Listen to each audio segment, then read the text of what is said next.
It could be that we get an award for this episode. I wouldn't be surprised.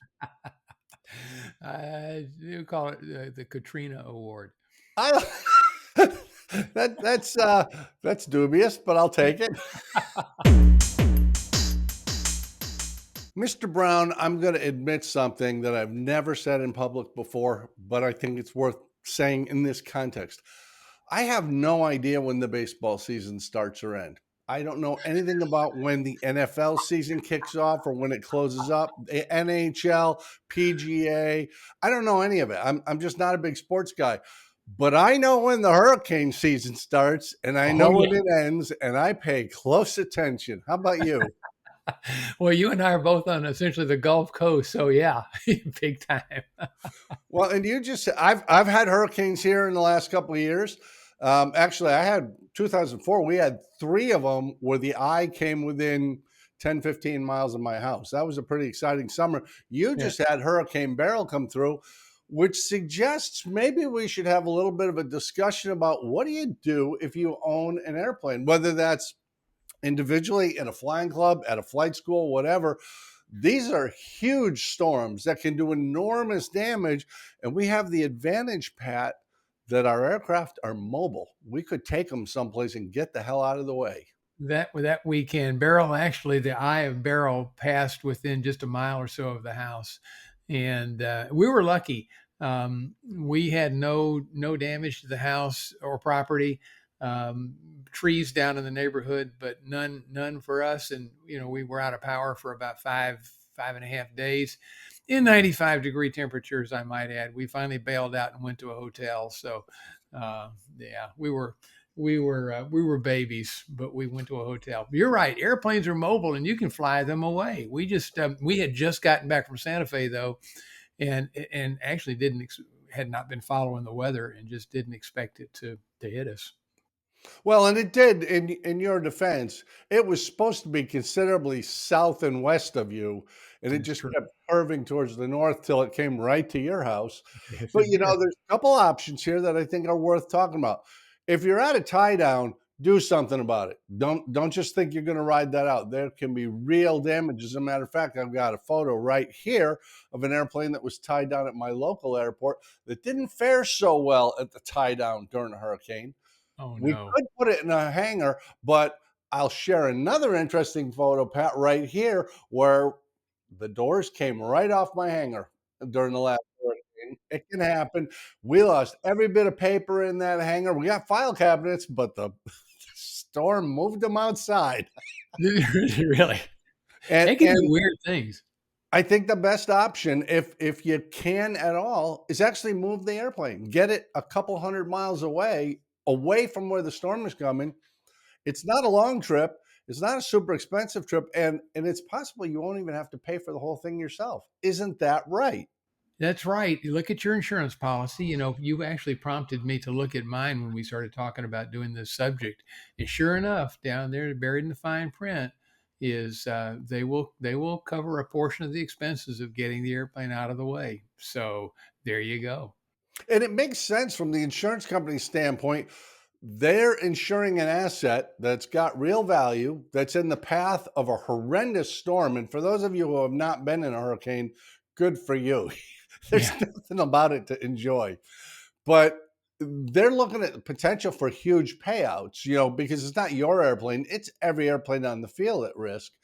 If you get them out of there, it's in the insurance company's best interest. Just here's some money for fuel, get it out of here, stay overnight someplace else, then come back. Because hurricane, as bad as it is, it's a fairly quick event. It's a matter of hours, not days.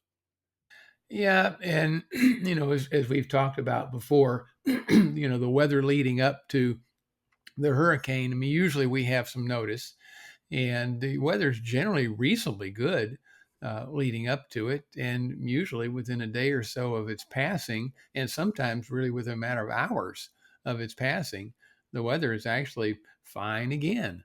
So, you may only need to be overnight somewhere. And why not just take the opportunity to just leave and go overnight somewhere else and bring the airplane back the day or 2 days afterwards? might as well take that opportunity, especially if the insurance company is going to help you cover the cost of that.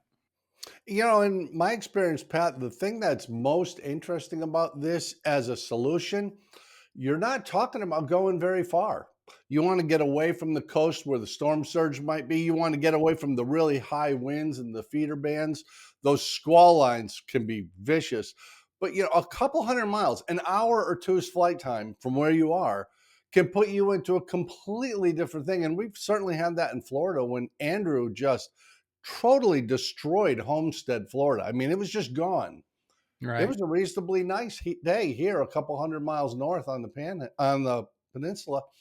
That's the thing. You don't need to go far. You just need to get away from the storm, spend the night, and come on back. And as you say, when the storm passes through, it sucks out all the volatility, all the heat and the humidity. It's a beautiful day afterwards, not the second Oftentimes it day. can be. Yeah, we could have gone to Austin. There was some weather in Austin, but it wasn't violent weather as I recall, or a little bit further west, and we would have been just fine.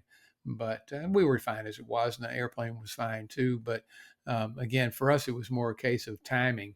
Having just gotten back and not really having watched the weather, and then by the time it looked like things were going to be not great, the weather was already deteriorating to the point where it would have been probably equally as hazardous just to try to get the airplane out. Yeah, you have to make the decision in a reasonable amount of time. And for people who say, well, that's just because Pat's in Texas, Jamie's in Florida. Hurricane Bob went to New England when I was up there. That was no fun. Superstorm Sandy, which just devastated New York, was a 1 on a scale of 5. So, sometimes people will say that, well, it's just a 1. Yeah, it's a hurricane that's a 1. It's past tropical storm level. If you're anywhere on the East Coast, especially if you're in the low country of the Carolinas, fly inland for a couple hours. Just put it someplace, enjoy a nice dinner at a restaurant with your spouse in a different location. Come back tomorrow. Either you have a house or you don't. But staying home is not going to make a huge difference. When the roof comes off, it doesn't really matter if looters were coming after your TV. Well, you mentioned the Low Country, and you really bring up a good point there too, because it's not just the wind; it's the storm surge. And in Galveston, when we had I think it was Ike, if I'm not mistaken, several years ago. The storm surge was 18 feet. Think about that for a minute. 18 feet. There's a sign at the FBO down at the Galveston Airport, Scholes Field. There's actually a marker where the water was, and it took out all of the first floor, is 2-story FBO building, including the airport manager's office and all that's upstairs, and it took out all the walls downstairs. When we went down there for an airlift afterwards, and I was astounded that the water literally just washed away the inside structure of the building. It was just amazing. 18 feet. Think about that, Jamie. That's three of you or three of me stacked on top of one another. That's pretty amazing. And they're a half mile, maybe a mile inland from the actual beach. 18 feet. You know, I own an interest in a flight school down in Naples, Florida. It's on the southwest coast. We had a hurricane a couple of years ago. Right. We ended up with 2 feet of water across the entire airport, in all the hangars and all the offices, all the airplanes on the ramps, even the ones in the hangars had water up to the bottom of the wings. And you go, oh, what a great break! No serious damage. That's salt water in all the wheel bearings and brakes. Yeah. That's an enormous amount of maintenance that has to happen fairly quickly because it's going to start corrosion. And you don't think about these things, but if you've got the option of moving your airplane, I strongly suggest you move your airplane.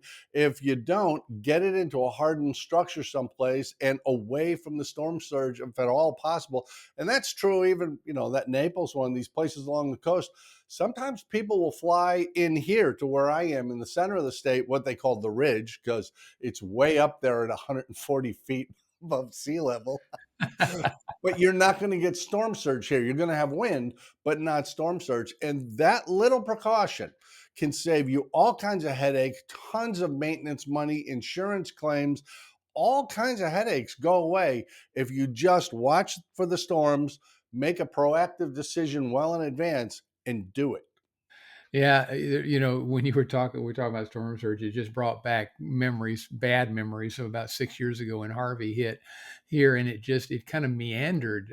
It did crazy things that nobody ever expected it to do, including sitting over the city of Houston or Texas for what 3 or 4 days, if I remember right. And our Comanche was up to the wing roots in water. So we had to, before we could fly it out for repairs, we actually had to repack the wheel bearings and flew it.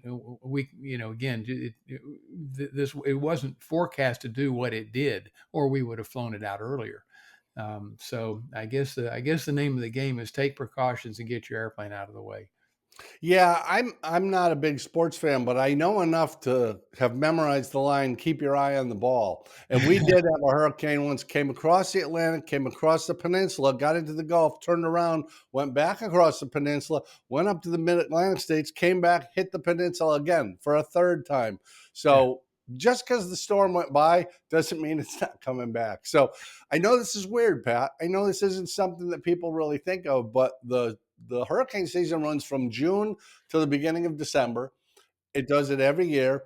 It could give you a hurricane in December, and it might give you one in May, but just keep your eye out. Watch the weather for real. And if it looks like it's going to get ugly in your neighborhood, get out of there early if you can. It pays off. Yes, it does. Pat, I think that we've done such a great public service now. It's perhaps it could be that we get an award for this episode. I wouldn't be surprised. You call it the Katrina Award. I that's dubious, but I'll take it.